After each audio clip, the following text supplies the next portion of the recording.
Good morning. आज की video है वो पेपर्स पे है। और सबसे पहले मैं बता दूं कि मैं अन्य कार्यों में व्यस्त था जिसकी वजह से मेरी वीडियोस नहीं आ पाई, और अब मुझे उम्मीद ये है कि मैं जो है लगातार वीडियोस बनाऊंगा और आपके सामने वीडियोस को जो है प्रेजेंट करूंगा। तो आज की जो क्लास है, आज की जो मेरी क्लास है वो हमारी है how to prepare for the exam. तो ये हमारी जो बीएड फर्स्ट सेम का जो पेपर है, पेपर फर्स्ट है, जिसको बोलते हैं philosophical and sociological perspective of education, जिसका नाम है। इसमें हमें ये बताना है कि जो हमारी यूनिट होती है, यूनिट में यूनिट 1, यूनिट 2, यूनिट 3 और यूनिट 4 में हमारे पेपर्स आते हैं। तो जो पेपर्स आते हैं, पेपर्स में आपने ये देखा होगा कि जो हमारे पास जो क्वेश्चंस आते हैं वो 80 और 20 का पैटर्न होता है। जैसे कि आपको पता है कि जो हमारा जो बीएड फर्स्ट सेमेस्टर में जो बताया गया उसमें 80 और 20 मार्क का होता है, यानी कि 80 मार्क्स का हमारा एक्सटर्नल होता है, 20 मार्क्स का हमारा इंटरनल होता है। तो इंटरनल एग्जाम आप लोग अपने कॉलेजेस में दे रहे होंगे, जो कि एक्सटर्नल के साथ साथ इंटरनल एग्जाम भी आपका मैंडेटरी है और बहुत इंपॉर्टेंट है। तो आज हम बात करते हैं paper number 1 BEd first semester की, जिसका नाम है philosophical and sociological perspective of education. इसमें सबसे पहले आपको बहुत नर्वस होने की जरूरत नहीं, क्योंकि बहुत से बच्चे बीएड फर्स्ट सेमेस्टर को ये लगता होगा कि पेपर कैसे होगा, लेंथी होगा, क्योंकि ये हर बच्चे के लिए नया सब्जेक्ट है। तो इस वीडियो को देखने के बाद आपकी कुछ जो समस्याएं हैं वो कुछ नहीं, आप पूरी तरीके से सॉल्व हो जाएंगी। तो आप लोग बहुत परेशान होने की जरूरत नहीं, सिर्फ इस वीडियो को आप अच्छे से देखिए। और अगर आप मेरे चैनल पे नए हैं तो आप मेरे वीडियोस को लाइक और सब्सक्राइब जरूर करिए। तो सबसे पहले हम यूनिट 1 में बात करते हैं। जो आपने यूनिट 1 में देखा होगा, यूनिट 1 में हमारे पास मीनिंग है कौन सा, यानी कि जो हमें एजुकेशन का जो सबसे पहले हमें शिक्षा का अर्थ बताना है, प्रकार बताने हैं, और इसमें प्रकार में भी हमारे पास फॉर्मल और इनफॉर्मल जो टाइप की एजुकेशन होती है। तो ये आपको इसमें बस ये पढ़ना है कि जो शिक्षा का अर्थ क्या होता है, वो उसके कितने प्रकार होते हैं, उनकी क्या प्रकृति है। इन क्वेश्चनों पे ज्यादा फोकस करिएगा। मेरे कहने का मतलब इन क्वेश्चनों को आपको ज्यादा फोकस करना है। ये एग्जाम में किसी भी तरह से पूछे जा सकते हैं, जो कि वेरी वेरी इंपॉर्टेंट क्वेश्चन है। इसी में हमारा दूसरा जो यूनिट 2 का पार्ट है उसमें एलपीजी है, जिसमें लिबरलाइजेशन, प्राइवेटाइजेशन और ग्लोबलाइजेशन के बारे में बात करी गई है। इनका मीनिंग, कॉन्सेप्ट, नेचर और ये किस तरह से काम करते हैं, इनका क्या इंपॉर्टेंस है, वो आपको पढ़ना है। इसी में हमारा एक और है नेशनल इंटीग्रेशन, राष्ट्रीय एकीकृत। अब ये नेशनल इंटीग्रेशन क्या होता है, ये एजुकेशन में इसकी क्या इंपॉर्टेंस है, इसके बारे में आप पढ़िएगा। इन क्वेश्चनों पे ज्यादा आप फोकस करेंगे।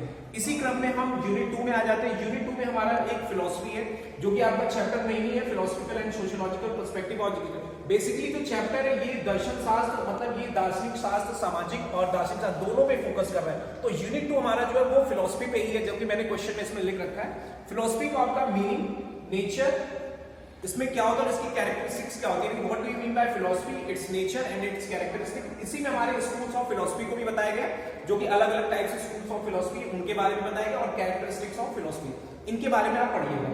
फिर इसी में फिलोसफी में आपने ये भी देखा होगा, अब इसी यूनिट 2 में आपके थॉट्स हैं, जो अब थॉट्स ऑफ गांधी जी हैं, विवेकानंद, अलग अलग लोगों के अलग अलग थॉट्स हैं, एजुकेशन के क्या क्या उनके थॉट्स हैं, उनके बारे में बताया गया। तो आप बेसिकली प्रीवियस ईयर में भी आपके पास प्रीवियस ईयर के क्वेश्चंस भी होंगे, नहीं होंगे तो मैं वो ग्रुप पे शेयर कर दूंगा। तो उसमें गांधी जी के बारे में ज्यादा पूछा गया था, विवेकानंद के बारे में भी ज्यादा पूछा जाता है। तो इंडियन फिलोसफर जितने उनके बारे में आप एक बार आप लोग पढ़ लीजिएगा। इसी पैटर्न में हम यूनिट 3 में आते हैं। यूनिट 3 जो कि सोशियोलॉजी, सोशलाइजेशन और सोसाइटी, यानी कि तीनों चीजें, सोशियोलॉजी, सोशलाइजेशन और सोसाइटी, तीनों चीजें जो है समाज से रिलेटेड तीनों चीजें पूछी गई, उनकी मीनिंग, नेचर, सोशलाइजेशन की मीनिंग, नेचर और सोसाइटी की मीनिंग, नेचर। ये तीनों आप लोग बहुत अच्छे से इसको बहुत ध्यान से पूरा पढ़िएगा। इसी में एक यूनिट 3 में एक और चीज के बारे में बताएगा, सोशल स्ट्रैटिफिकेशन, यानी कि सामाजिक स्तरीकरण, जिसकी हमें मीनिंग और रिलेशनशिप विद एजुकेशन, इसका शिक्षा के साथ इसका क्या संबंध है, इसके बारे में हमें पढ़ना है। फिर इसके बाद हम इसी क्रम में यूनिट 4 पे आ जाते हैं, जो कि यूनिट 4 हमारा आपको यहाँ पे लिखा दिख रहा है, डाइवर्सिटी। डाइवर्सिटी क्या होती है, इनके कितने टाइप्स होते हैं, इसका क्या मतलब होता है, इसके बारे में पढ़ना है। इसी यूनिट 4 में एक सिलेबस आप लोगों के सबके पास होगा, नहीं होगा तो आप लोग एक बार जाकर लखनऊ यूनिवर्सिटी की वेबसाइट पे आप लोग सिलेबस को अपने डाउनलोड कर लीजिएगा। यूनिट 4 में इसी तरह हमें इसमें जो पढ़ा जाएगा उसमें इनइक्वालिटी, पिछले साल के पेपरों में इनइक्वालिटी एंड मार्जिनलाइजेशन के बारे में पूछा गया है, इसकी कॉन्सेप्ट, मीनिंग, नेचर, तो इसके बारे में आप पढ़िएगा। और लास्ट में हमारा कॉन्स्टिट्यूशन है। कॉन्स्टिट्यूशन, संविधान हर कोई जानता है, उसमें प्रीएम्बल्स हैं, चैलेंजेस ऑफ एजुकेशन है और इनका रोल एजुकेशन के साथ क्या है, इन क्वेश्चनों को आप पढ़ लीजिएगा। और जो क्वेश्चंस की बात करी गई, क्वेश्चन लिखने का जो पैटर्न है, अगर लॉन्ग क्वेश्चन, जैसे कि आपको पता है कि हमारे लखनऊ यूनिवर्सिटी के पैटर्न में 10 क्वेश्चन आते हैं, 10 में से आपको कोई 5 क्वेश्चंस को अटेम्प्ट करना पड़ता है। तो वो 5 क्वेश्चन यूनिट 1 का अगर आपको समझ में आता है तो यूनिट 1 के दोनों अटेम्प्ट कर सकते हैं, सेकंड, यानी कि total number of question you have to attempt 5। और ये अटेम्प्ट करने के बाद जो क्वेश्चन पेपर के साथ साथ जो आंसर लिखने का जो तरीका होगा, ज्यादातर आप जो है पॉइंट्स को ज्यादा इंपॉर्टेंट करिएगा और अपने आंसर्स को इंपॉर्टेंट पॉइंट्स के साथ साथ आप उसको लिखेंगे, पैराग्राफ फॉर्म में ना लिखे, पॉइंट्स पे फोकस करिएगा। और अगर फ्लो चार्ट्स वगैरह के माध्यम से अगर आप प्रेजेंट करते हैं अपने आंसर को, तो मुझे उम्मीद है कि आप लोग अपने एग्जाम में बहुत अच्छे मार्क्स पाएंगे। और जो कल की वीडियो होगी वो आपके पेपर सेकंड पे होगी। और आई होप आपको अगर वीडियो पसंद आता है तो आप लाइक और सब्सक्राइब जरूर करें। Thank you.